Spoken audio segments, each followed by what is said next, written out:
এখন বানাবো এই হচ্ছে আলু আর পটলের পোস্ত। কড়াইতে তেল গরম করে নিচ্ছি। সোমবারে দেব একটু পাঁচফোড়ন, জিরে, শুকনো লঙ্কা, তেজপাতা আর দেবো গোটা এলাচ, লং, দারচিনি। আমি কাঁচা তেল দিয়ে মেখে নিয়েছিলাম পোস্ত বাটা, কাঁচা লঙ্কা বাটা আর একটু শুকনো লঙ্কার গুঁড়ো দিয়ে দিয়েছি।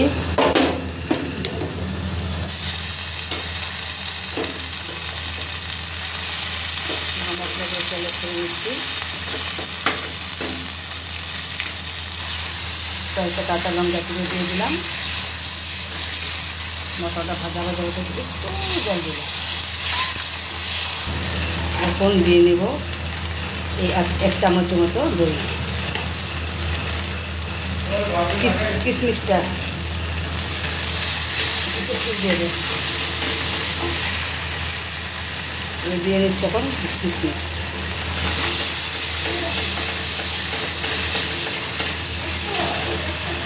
এখন দিয়ে দেবো আলু আর পটল ভেজে রাখা।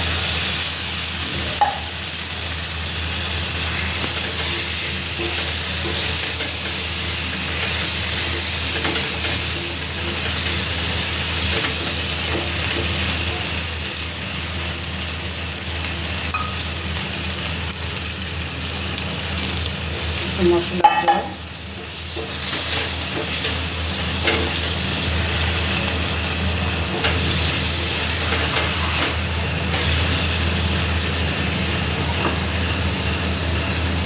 ঢাকনা দিয়ে দেবো।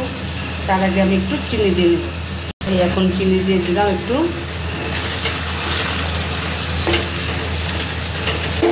এখন আমি আবার ঢেকে দেব। এই এখন একটু ঢাকনা তুলে দেখব কেমন হয়েছে।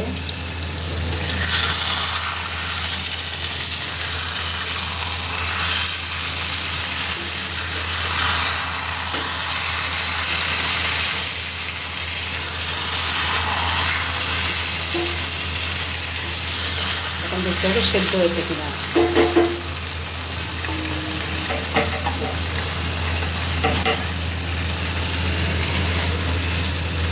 একটু সাইড জল দিয়ে ঢাকনা দিয়ে দিতে, তাহলে একদম সেদ্ধ হয়ে যাবে।